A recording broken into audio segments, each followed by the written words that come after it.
춘천 청평사 관광지 입구의 향토음 식단지를 지나면 석조와 출렁다리 두 가지로 조성된 부용교가 나옵니다.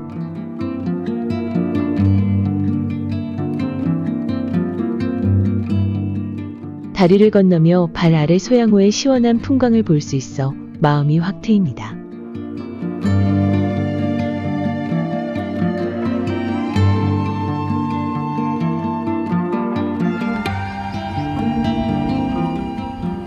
소양호는 면적과 저수량에서 한국 최대 크기인 소양댐을 만들며 생긴 인공호수입니다. 가을하늘 아래 물결치는 호수 위의 유람선과 노란색, 갈색으로 익어가는 나무들이 무척 아름답습니다.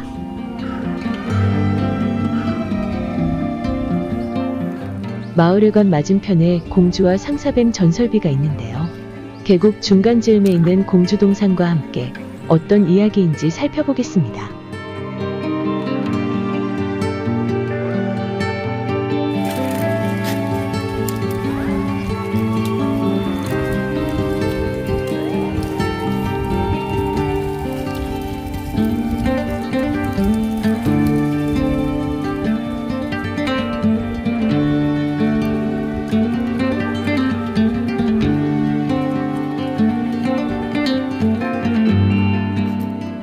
청평사로 가는 두 번째 다리인 청평교를 지나며 다시 한번 소양호의 풍광에 빠져듭니다.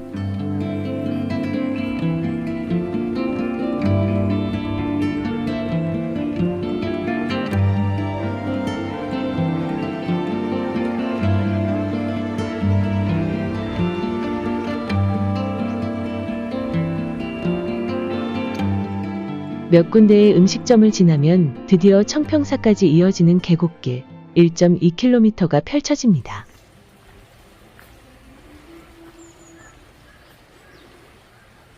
소양호 한쪽에 우뚝 솟아있는 오봉산은 해발 777.9m 높이로 5개의 봉우리가 발달되어 있어 붙여진 이름인데요. 제1봉에서부터 제5봉까지 비로봉, 문수봉, 보현봉, 관음봉, 나암봉으로도 불려진답니다.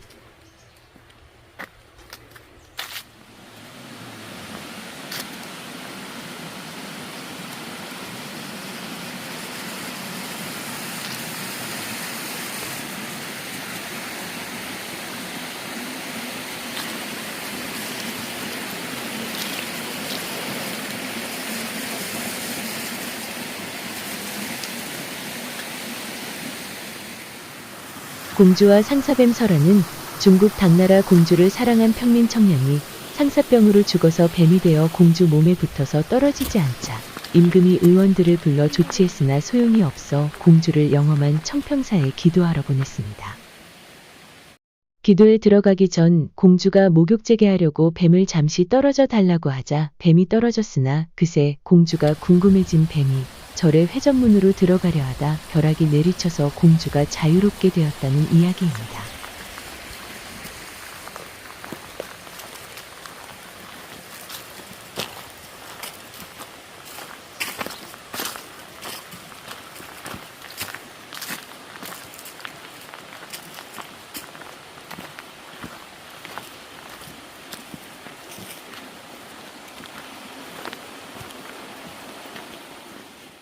거북바위는 거북이를 닮았다고 하여 붙여진 이름인데요.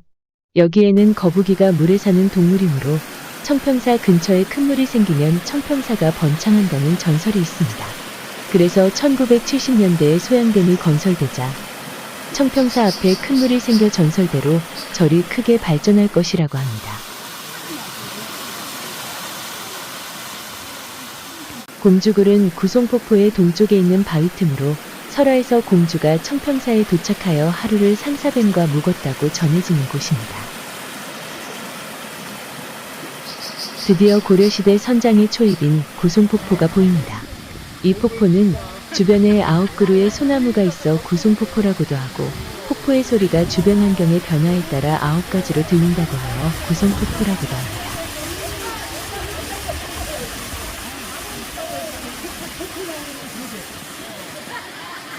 고려선원, 즉 청평사를 포함한 주변 일대는 아름다운 자연 환경의 시문과 설화가 어우러져 명승 제70호로 지정되어 있습니다.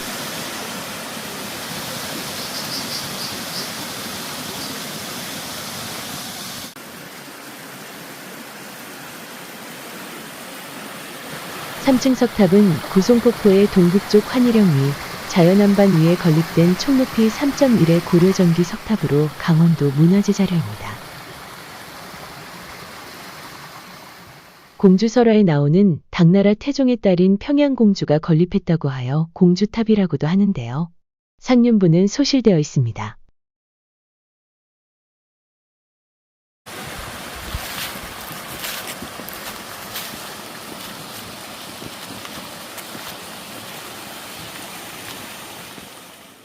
왼쪽에 길게 늘어선 기와집과 누각은 옛 고려선원이 있던 자리로 청평사진은 강원도 기념물 제55호입니다. 입구에는 절에서 운영하는 찻집, 세양다원이 있습니다.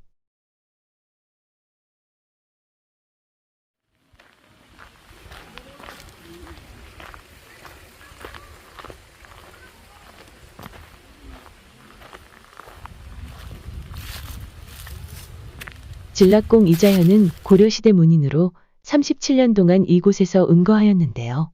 그는 능엄경 선수행을 수승하다 여기며 몸으로 체득하는 것을 중시하였습니다.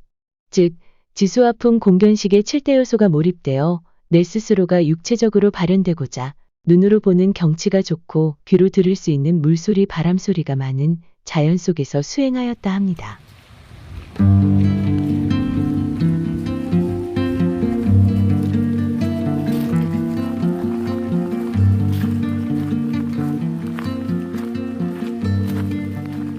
고려정원 영지는 진락공 이자현이 선정해 들던 곳으로 이 영지는 네모 모양의 단순한 형태이나 주변에 기암괴석과 연못 속의 바위가 어우러져 신비한 형체를 만듭니다. 연못 안에는 우주가 담기기 때문에 거울 속의 우주를 고요히 바라보며 또한 견성암에 오르지 않을 때면 이 연못에 비친 견성암을 보며 이자현이 수도하였다고 합니다. 이 영지는 일본이 자랑하는 교토 사이오사의 고산수식 정원보다 200년이나 앞선 오래된 정원이라 합니다.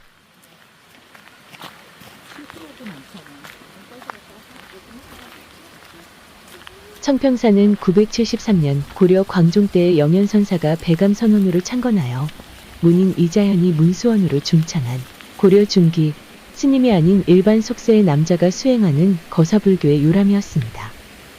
고려 말에는 원나라의 원찰로서 기능하며 공신 이함의 자취가 남아있고 조선 명종 때 보호대사가 청평사로 중건하여 대사찰이 되었습니다.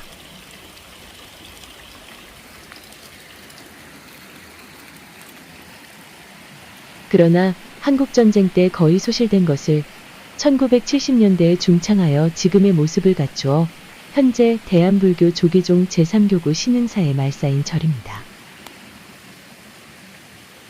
청평사는 조선 철종 때 복원하며 법당구역과 유사구역을 분리 건축하였습니다. 법당구역은 오봉산과 일체가 되도록 3단으로 구성하여 자연과 함께 몰입되는 구조입니다.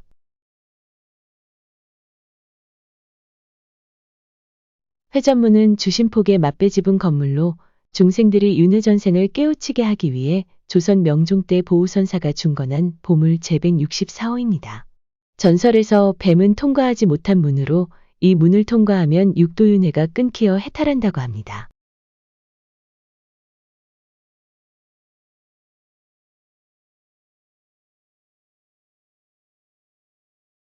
문안이 4칸으로 나뉘어져 있는 걸로 보아 사천왕도를 벽에 그려 천왕문 역할을 한 것으로 추정됩니다. 회전문의 중앙부 위쪽에는 홍사를 첨가해서 청평사가 왕실과 관련 있는 절임을 보여주고 있습니다. 회전문을 지나면 누각의 아랫부분을 지나 법당 앞마당으로 나아가는 누화진입 방식의 경운루가 있습니다. 경운루의 양옆에는 회랑이 동 서로 각 4칸씩 연결되어 왕실의 안녕을 기원하고 있습니다.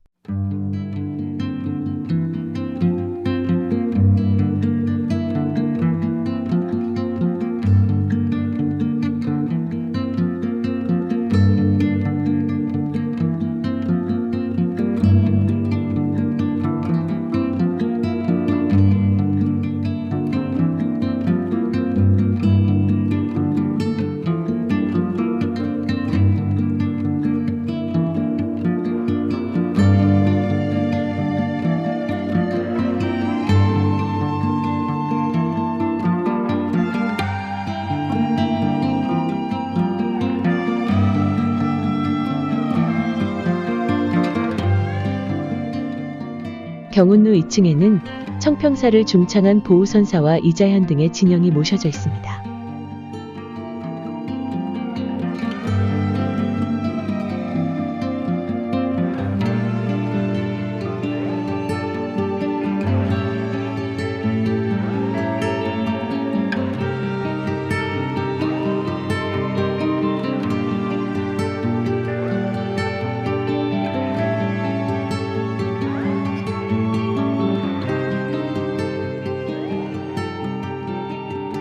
정면색한 측면색한 맞배지붕의 대웅전은 1990년대 초에 중건되었습니다.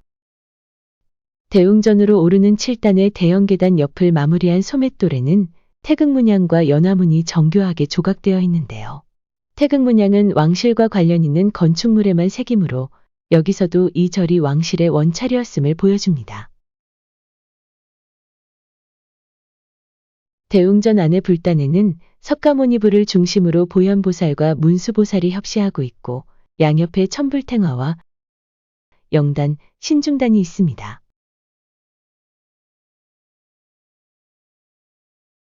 두 보살의 손에 든 연꽃 위에 문수동자와 보현동자상이 있는 모습은 일반 사찰에서 보기 드문 조형입니다.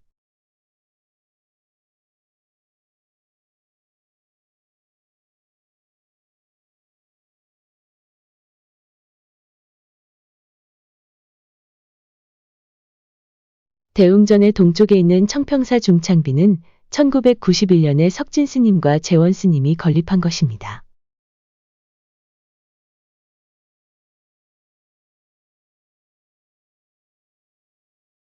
정면색한 측면 두칸 맞배지붕의 관음전에는 중생을 환란에서 구제하는 관세음 보살이 감로병에 얹힌 연꽃을 들고 연화좌에 앉아 있으며 뒤에는 남순동자가 합장하고 있는 관음탱이 봉안되어 있습니다.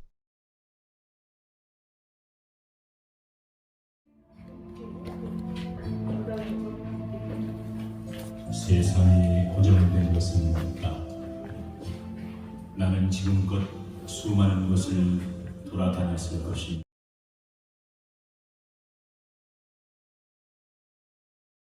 정면색한 측면 두칸 맞배지붕의 나안전에는 석가모니불과 이 세상에 머물며 정법과 중생을 수호하는 부처님의 16제자 16나한이 모셔져 있습니다.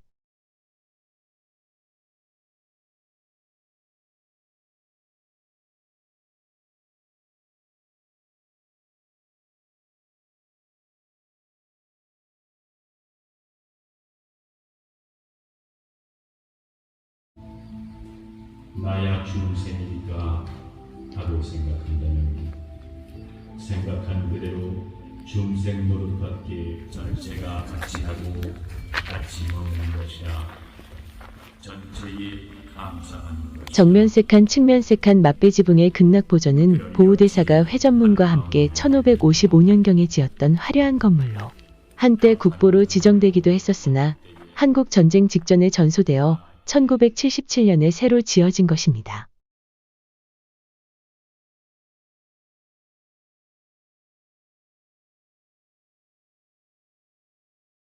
안에는 아미타불을 중심으로 대세지보살과 관세음보살을 모셨습니다.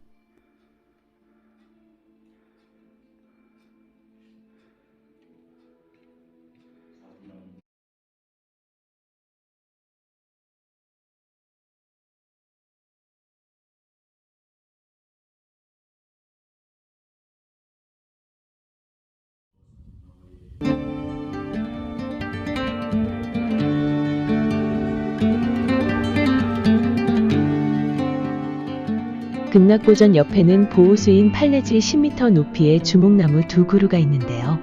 하나는 수령 500여 년, 또 하나는 수령 800여 년이나 된 나무입니다.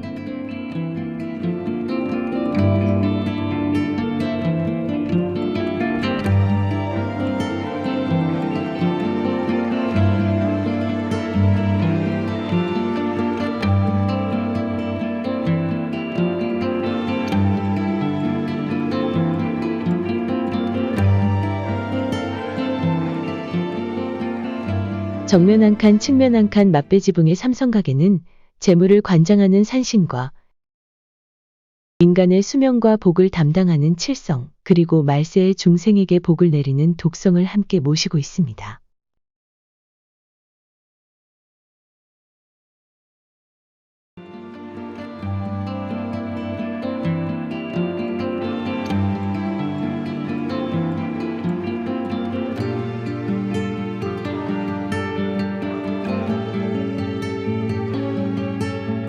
(1994년에) 조성된 범종각에는 부름을 전파하는 범종이 봉안되어 있습니다.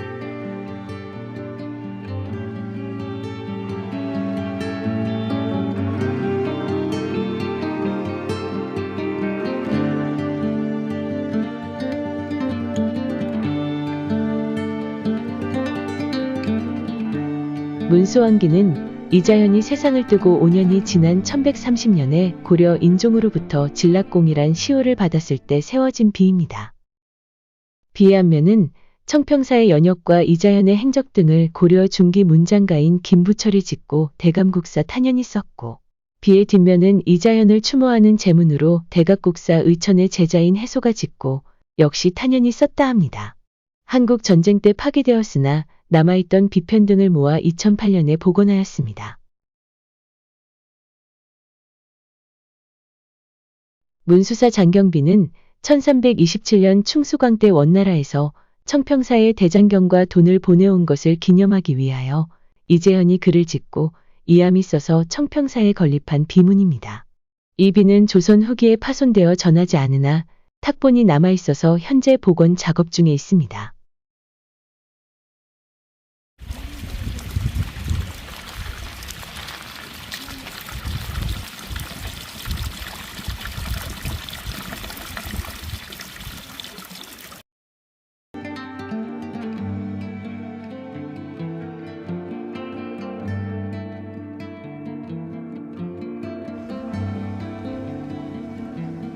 요사구역의 은행나무가 샛노란색으로 물들어 있습니다.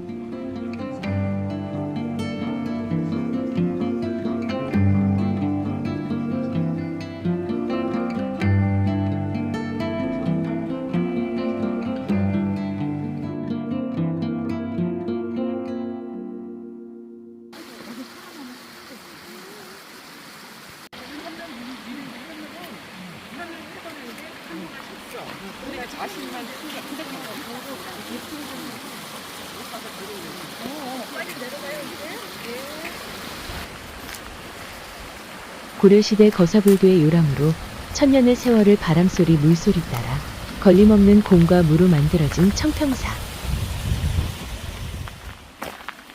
40년 전에 왔던 길을 다시 내려오며 오봉산과 소양호에 더할 나위 없는 조화로움에 빠져 비움으로써 충만해지는 곳입니다.